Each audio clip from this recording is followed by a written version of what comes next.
Could a 300-pound bodybuilder survive against a UFC fighter?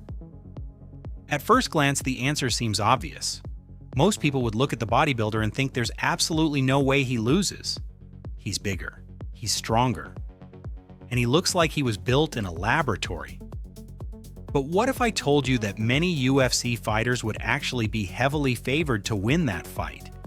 Today we're going to answer one question. Could a bodybuilder survive a UFC fight? To understand why this debate exists, we first need to understand what makes bodybuilders so intimidating. Elite bodybuilders are among the most physically impressive humans on Earth.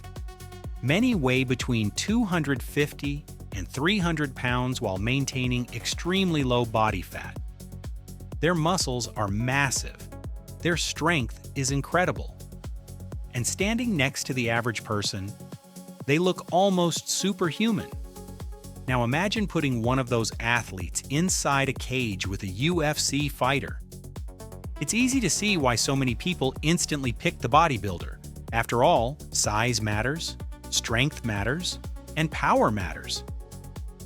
But fighting is not a bodybuilding competition. In fact, fighting rewards a completely different set of skills. Bodybuilders train primarily to build muscle and improve their physique. Their goal is to become larger, leaner, and more symmetrical. UFC fighters have a completely different objective. They train to strike, they train to wrestle, they train to submit opponents, and perhaps most importantly, they train under pressure. Every day they practice techniques against people who are actively trying to stop them. Over time, this develops something that raw strength cannot replace: skill. A professional fighter understands distance, timing, defense, positioning, and how to stay calm when chaos breaks out. A bodybuilder may have more muscle, but muscle alone does not teach someone how to fight. Now let's talk about one of the biggest factors in any fight: cardio. Many people dramatically underestimate how exhausting fighting really is. Throwing punches is tiring. Defending takedowns is tiring. Grappling is exhausting. Even elite athletes can gas out surprisingly fast when they're placed in a fighting environment. This is where many bodybuilders would struggle. Carrying huge amounts of muscle requires a lot of energy. And while many bodybuilders have decent conditioning, fighting cardio is a completely different animal. A UFC fighter spends years adapting to intense physical exchanges.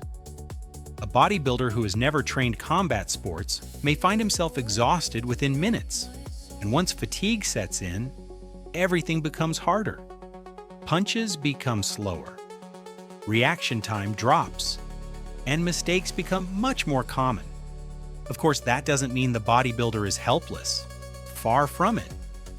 If a 280 or 300-pound bodybuilder lands a clean punch, it could absolutely do serious damage. Larger athletes can generate tremendous force. Nobody wants to get hit by someone that size. The problem is actually landing the punch. Professional fighters spend years learning how to avoid strikes while creating openings of their own. Landing a knockout shot against a trained fighter is much harder than most people realize. The UFC fighter isn't standing still.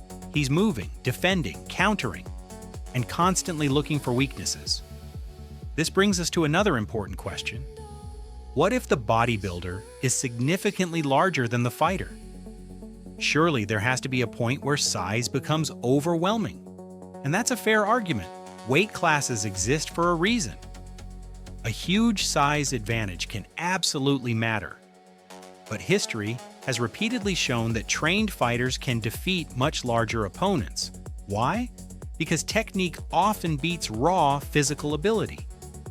A fighter who understands leverage, positioning, and submissions can neutralize advantages that seem impossible to overcome. The average person tends to focus on muscles because muscles are easy to see. What they don't see are the thousands of hours spent mastering combat skills, the years of sparring, the countless repetitions, the experience gained from fighting skilled opponents.